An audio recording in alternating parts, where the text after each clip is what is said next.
yang membangkitkan kita daripada kuburan kita ini, daripada tempat kita, baringan kita ini.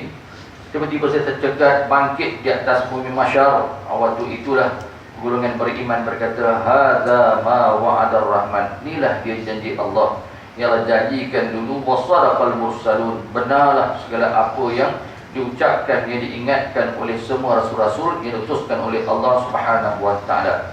Dan alhamdulillah tuan-tuan, apabila Allah Subhanahu wa taala menghimpunkan kita berada dalam majlis-majlis ilmu semua ini, yang alhamdulillah tahniah sungguh-sungguh kami ucapkan pada surah Al-Baqarah di atas pengimarahan masjid, pengorang majlis ilmu, pengimarahan Ramadan, yang ini merupakan isyarat dan tanda suburnya iman dalam diri kita. Suburnya iman dalam diri tuan-tuan dan puan-puan muslimat yang ada di sini, kerana Ar-Rasul sallallahu alaihi wasallam menyatakan kepada kita, "Idza ra'aitum rajulan yu'atu bil masajid fashhadu lahu bil iman."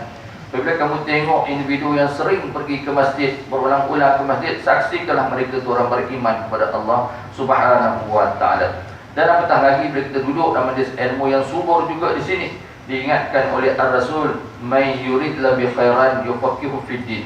Siapa yang Allah nakkan kebaikan padanya, Allah tak kayakan hartanya, Allah tak banyakkan isterinya, Allah tak ramaikan anaknya, Allah bukan panjangkan umurnya. Tetapi bila Allah nakkan kebaikan padanya, yufaqihu fid din, Allah akan fakihkan, fahamkan dia berkaitan dengan agama ini, Islam ini. Supaya dengan kefahaman itu dia tahu mana yang halal, mana yang haram, mana redha, mana yang murka, mana yang Allah suka, mana yang Allah larang dan sebagainya. Jadi maka kerana itulah apabila kita dapat duduk dalam majlis-majlis ilmu, ia merupakan isyarat yang Allah Subhanahu wa taala inginkan jadi kita manusia yang baik sisi Allah Subhanahu wa taala. Dan ini juga seperti mana hadis yang disebut oleh Rasul dalam lafaz yang hampir sama, "Man yurid bi khairan ista'mal."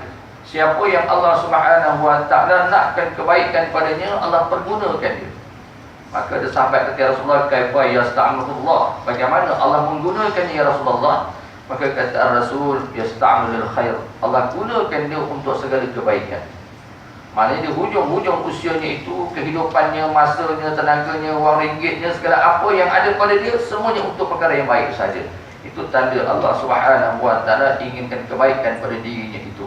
Kerana apabila dia melazimkan di dalam hal-hal yang baik, dalam perkara-perkara yang baik, maka insya-Allah apabila sampai ajalnya dalam keadaan melakukan kebaikan-kebaikan itu merupakan husnul khatimah untuk diri dia.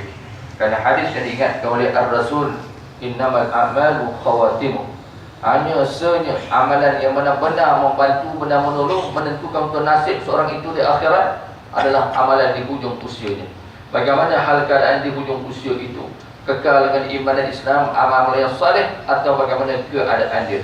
Sebab kita yang hidup di zaman penuh dengan fitnah, penuh dengan cabaran dan ujian ini, maka di sanalah kita memerlukan sentiasa kita diingatkan dalam majlis-majlis ilmu seumpama ini. Kerana itu Allah Subhanahu wa taala ingatkan kepada kita, "Wa dzakkir fa inna dzikra tanfa'ul mu'minin."